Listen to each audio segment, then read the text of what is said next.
Hey, I'm Eric. I'm listening to 100 albums in 100 days.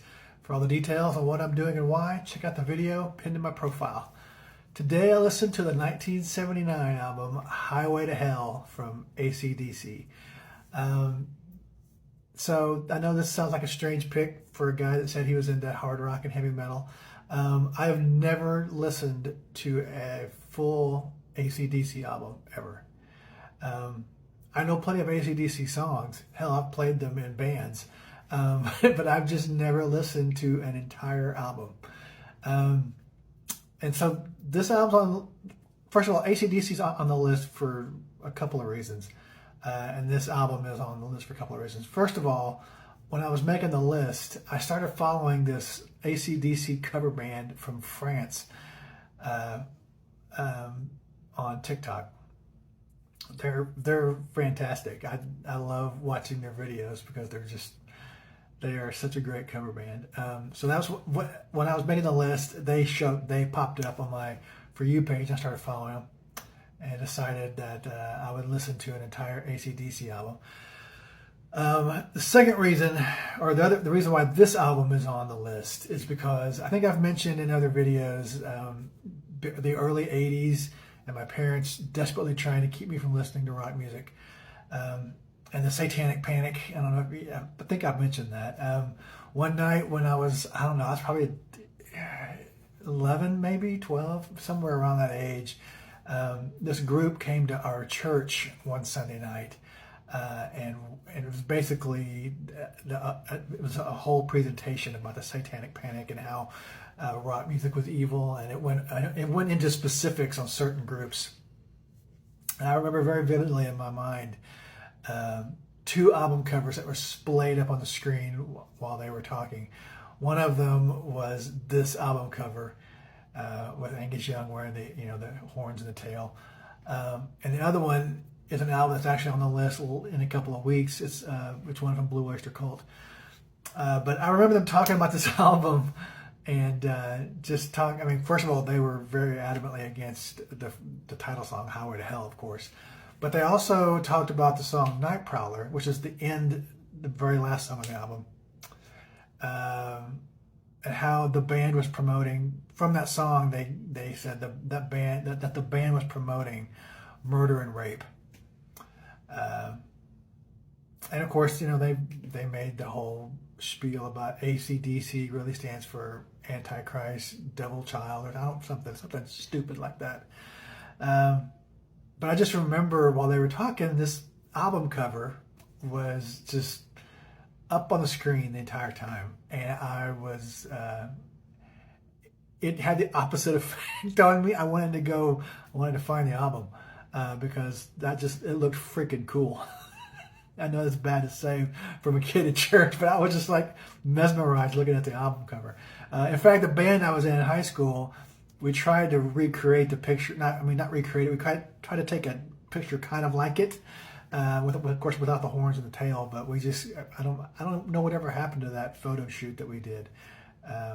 It'd be kind of funny to see now. But anyway, so I listened to this album today, and it was everything I expected.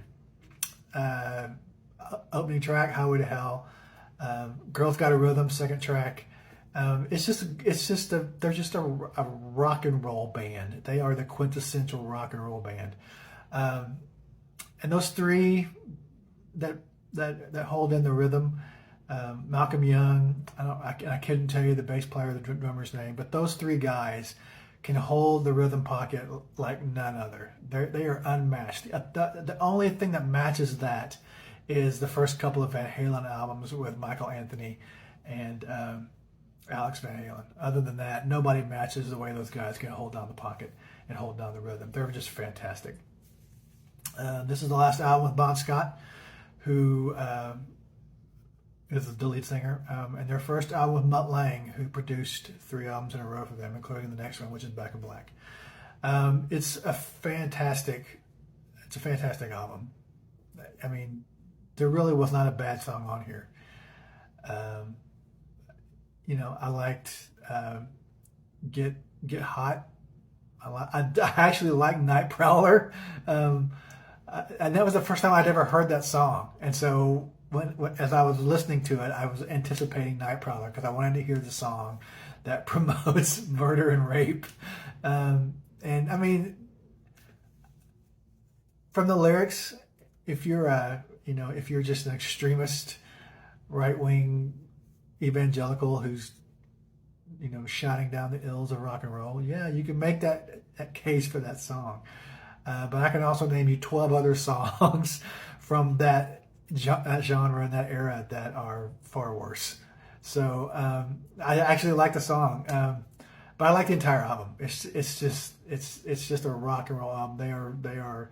You can hear the blueprint for other 80s bands and other 80s songs on this album. Now, some of that has to do with Mutt Lange, because that's the way he produced them, and he produced a lot of other bands in the 80s. But it's also just AC/DC. It's just the band. They were it before anybody else hit. And so it's a great album. And I would, go listen to it. If you've never heard the entire album, if you've only heard before I listened to it, all I'd heard was Highway to Hell and If You Want Blood, You Got It, which is another great song on there. That's another one. That's all I'd heard from this album. But it's worth your time to listen. I'm just lazy for not listening to an entire AC/DC album or any of their other ones. I mean, Back in Black, I'm sure if I listened to that whole thing, I would know just about every song on there. I just have never.